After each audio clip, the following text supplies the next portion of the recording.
Hola a todos, ¿cómo están? Bienvenidos nuevamente. Somos Eric y Carla y vamos a dar continuidad a la serie de webinarios que estamos trabajando con ustedes con relación a la matriz de riesgos empresariales.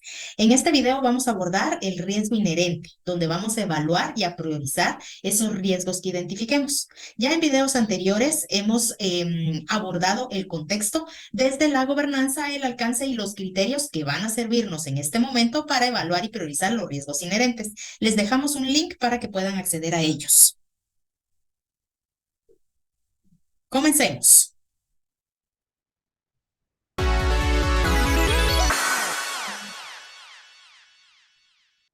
Ok, este es el tercer webinario que tiene que ver con la matriz de riesgos.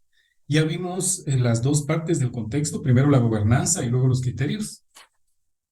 Ahora nos vamos a enfocar en tres puntos importantes basados en el estándar de clase mundial. El primero es la identificación de riesgos, aquí lo dice. Luego, la evaluación del riesgo y el análisis de riesgo. Entonces, vamos a empezar identificando riesgos. Vamos a hacerlo desde aquí. Esos los vamos a hacer una evaluación, van a ir aprendiendo lo interesante de la evaluación y al final lo vamos a dejar priorizado y valorizado en un mapa de calor. Entonces, les voy a hablar muy rápidamente de la identificación de riesgos, es una introducción muy rápida y Carlita les va a ampliar como, como qué herramientas son buenas para identificar riesgos, ¿verdad? Entonces, obviamente el caso de uso, déjenme ampliar aquí. Ok, el caso de uso se trataba de una empresa que tenía cobros a domicilio, ¿cierto? Entonces, tenemos varios procesos que están relacionados, así, tal y como lo hicimos en el flujograma, pero hay particularmente un área, ¿verdad? Que es tesorería, cobros y pagos. Esa área que debería estar en el organigrama, de alguna manera, tiene un proceso, una transacción, un procedimiento, llámenle como quieran, que a ustedes les preocupó y se llama cobros a domicilio. Entonces lo que tenemos que hacer es identificar qué riesgos pueden ser parte de cobros a domicilio, ¿sí? Entonces aquí nosotros tenemos identificados impago por parte de los clientes, que es un riesgo ex ante, es decir, no se ha dado. Concentración del cobro, que es ex ante, es decir, no se ha dado. Recibos no cobrados liquidados, que es ex ante, ¿verdad? Jineteo de cobros, que es ex ante, y robo de efectivo cobrado, que es ex post. En general, el robo de efectivo cobrado quiere decir que este sí ya se materializó. Entonces, antes de pasar a cómo es que calificamos estos riesgos, la pregunta de ustedes puede ser, y puede ser muy atinada, ¿de dónde se sacaron estos riesgos? Entonces, hay múltiples, hay muchísimos, ¿verdad? Métodos y herramientas y con distintos estándares. Carlita nos va a ampliar ahorita qué herramientas podríamos utilizar de entre las tantas y en cuál nos enfocamos. Carlita, si fueras tan amable. Para identificar los riesgos es importante considerar que podemos basarnos en dos estándares importantes. Definitivamente ISO 31000, que es el que estamos abordando con toda la metodología y su ciclo de vida, y así como CERRISC. CERRISC es una certificación que la promueve ISACA. Como hemos hablado en otras oportunidades, ISACA también promueve COVID 2019. Entonces, la manera de identificar, digamos que el COVID nos está, perdón, CERRISC nos da 22 técnicas de evaluación de riesgo y dentro de estas, digamos que se repiten, hay algunas que pueden ser bastante comunes y pueden ser repetitivas con lo que nos establece ISO 31000. A ver, les explico. Podemos entonces identificar riesgos utilizando herramientas y técnicas de identificación de riesgos. Podemos irnos por las 22 que promueve CERRISC, según aplique, o podemos también utilizar las 31 que nos da ISO 31010.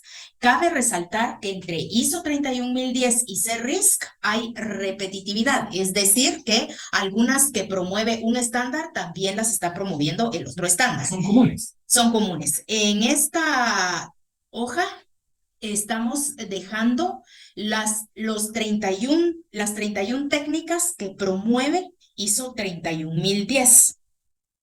Tenemos qué técnica o qué herramienta es la que se va a utilizar y acá tenemos el chivo.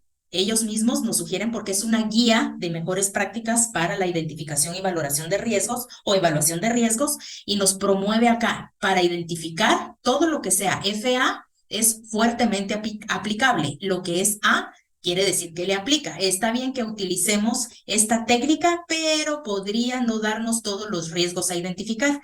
Y el NA significa no aplicable, es decir, esta técnica, árbol de decisiones, no vamos a poder utilizarla para lo que es identificación de riesgos. Pero como bien Eric acaba de comentarnos, en la parte de matriz de riesgos tenemos la parte de la evaluación, donde calificamos probabilidad, impacto y generamos exposición. Entonces, para esta probabilidad de impacto, sí podríamos utilizar estos métodos porque aquí nos dice, a ver, este es fuertemente aplicable para impacto, para medir la probabilidad. Entonces, y tenemos otros mejores. Vean este de acá, estudios de riesgo operacionales, HACCP, HACCP, y hay algunos otros que se utilizan mucho para la evaluación o identificación, perdón, de amenazas que tenemos en seguridad y salud ocupacional. Entonces, sería cuestión de aplicar cada uno de estos y encontrarle el valor.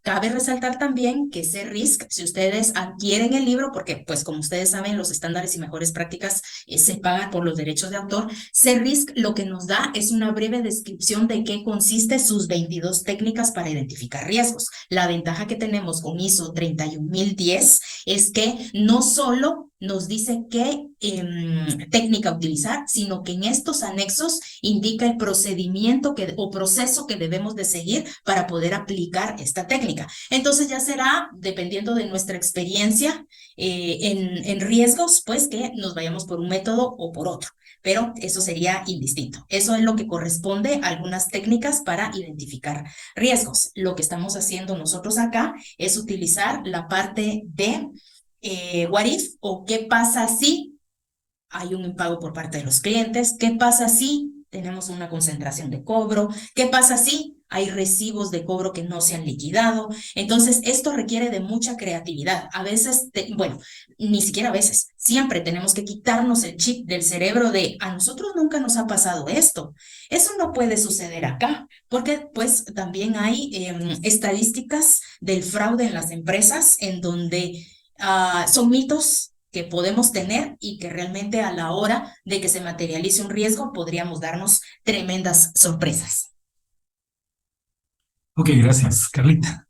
Amplia tu explicación. Entonces, básicamente nosotros nos vamos a concentrar y se los voy a marcar aquí. Perdonen, hay una hoja adicional que no debería ir porque se los vamos a compartir. Es por what if, ¿verdad? Nosotros nos fuimos por el método what if. ¿Es el mejor? No, no necesariamente, ¿verdad? Eso depende un poco de en qué escenario estemos. Pero nosotros utilizamos el what if. Entonces, ¿qué pasa si es para cada uno de estos riesgos? Bien, ahora entremos. Aquí es donde identificamos los riesgos. Este proceso de cobros a domicilio, ¿qué riesgos puede tener? Basado en what if, ¿verdad? Basado en qué pasa si. Y además tenemos que identificar en esta columna que ustedes ven aquí, sencillita, pero es una columna bien importante, es si es ex ante o si es ex post. Si es ex ante, es probabilidad por impacto. Si es ex post, es frecuencia por impacto. Eso lo vimos en el video anterior, ¿se acuerdan? De cualquier manera, les vamos a dejar un link para que puedan acceder a los videos anteriores previos a este video. Bien, entremos a la parte de evaluación de riesgos. Evaluación de riesgos está aquí, ¿verdad? Evaluación y análisis de riesgos. Es parte del ciclo de vida. ¿Cómo analizamos el riesgo? Nosotros, o los riesgos, digamos, nosotros tenemos un riesgo, ya lo tenemos claro, ya lo identificamos aquí.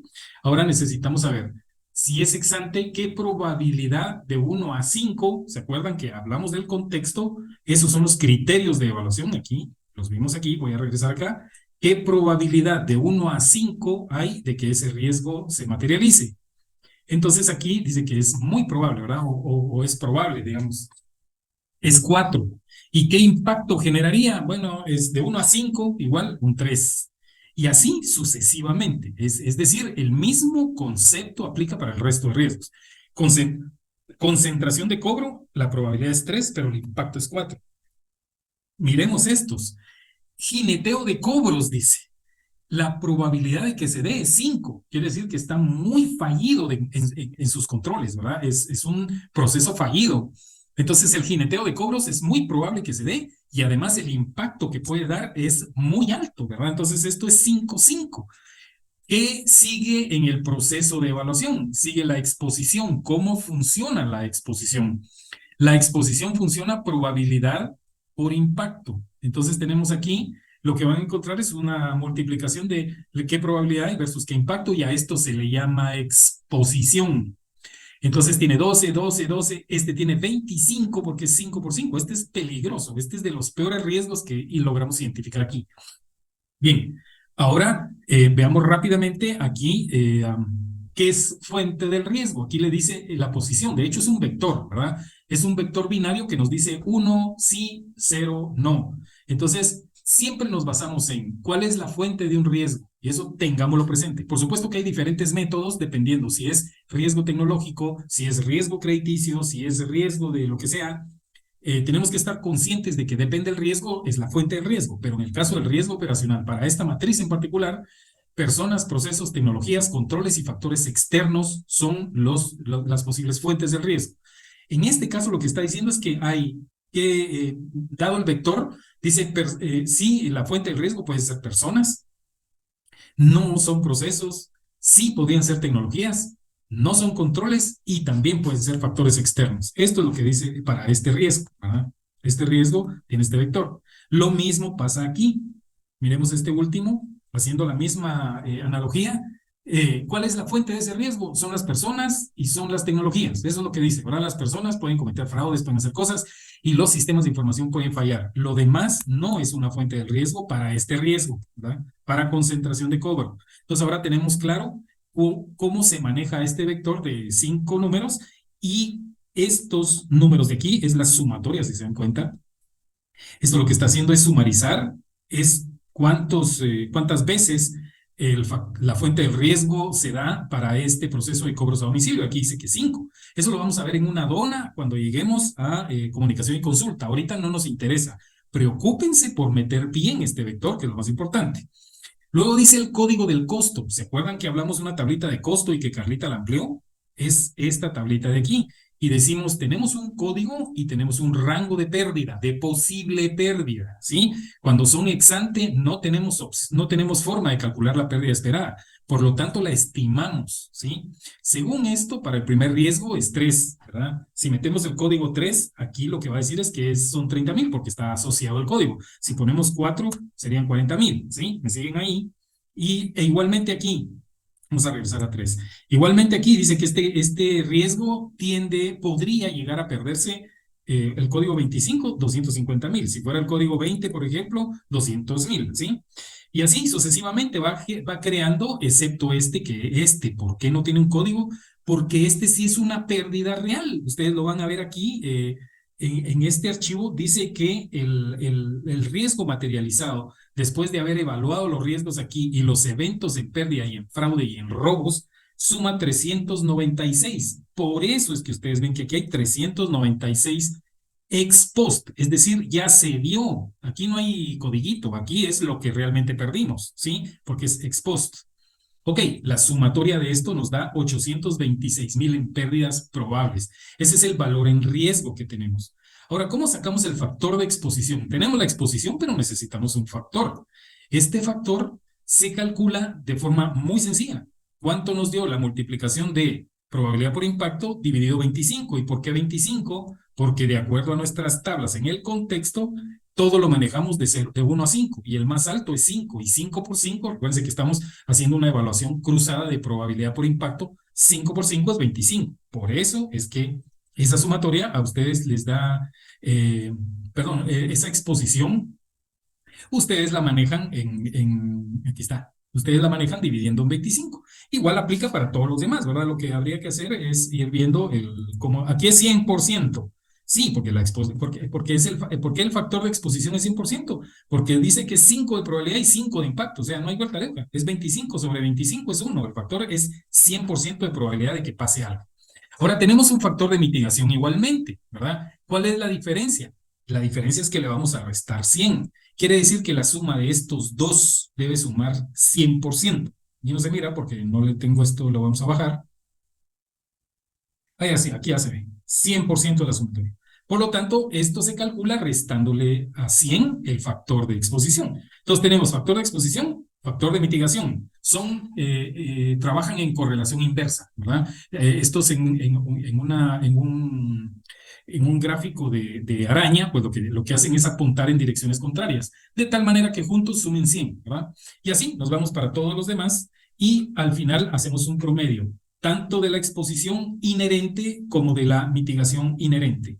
Este cálculo de probabilidad de impacto que está aquí le llamamos inherente, aquí arriba lo dice, porque es lo que podría ser. Aquí no es, pero como tengo guardias de seguridad, no, pero como tengo, no. Aquí es lo que podría ser, sin controles, ¿verdad? Y por eso es que da una exposición de 64 y una mitigación de 35. Estamos muy expuestos. Pero cuando ustedes van a las juntas directivas y le dicen, mire, y ese 64.80 de exposición, pues qué bueno, ¿cuánto es eso en dinero? Porque al final de cuentas les preocupa el dinero. Entonces, aquí es donde está la exposición ajustada. Estos 14,000, ¿por qué no son 30,000? Porque estos son solo el 48% de exposición. O sea, de estos 30,000 que nosotros creíamos que es el valor en riesgo, solo el 48% está expuesto. Por lo tanto, multiplicamos esos dos y así nos vamos hacia abajo hasta sumar 539, que no son los 826 que originalmente dijimos, ¿verdad? Ahora bien, ¿cómo funciona el mapa de calor en términos de priorización? ¿Cómo sé yo cómo debo priorizar mis riesgos? Bien, es muy sencillo. Vamos a tomar las coordenadas, porque este es un plano cartesiano, de hecho, de otra manera eso lo vemos todos en primaria. Es un plano cartesiano donde dice, hay un riesgo 4,3. 4 de probabilidad, es el eje X, ¿verdad? Eje X, eje Y. 4 de probabilidad, entonces agarramos 4 de probabilidad con 3 de impacto. Entonces tenemos el impacto hacia arriba. 1, 2, 3. Aquí tenemos 4,3. Aquí ya va 1. Si lo fuéramos a guardar así, aquí ya va 1. Luego dice 3,4. Entonces yo tengo 1, aquí 3 y 4. 1, 2, 3, 4. Aquí ya llevamos 1. Luego dice 4,3. Entonces 4,3. Aquí ya llevamos 2. ¿Verdad? Ya iba 1, ahora van 2. 5,5 es 5,5. ¿Verdad? Es este señor que está aquí. Y 4,5 que es este señor que está aquí. 4,5. Aquí están. Entonces, si quisiéramos darle prioridad a nuestros riesgos, estos son los dos por los que vamos a nosotros hacer lo imposible por ponerle controles. Pero eso lo vamos a ver en el siguiente video. Les mandamos un abrazo y hasta el próximo video. Hasta la Adiós. próxima. Chao, adiós.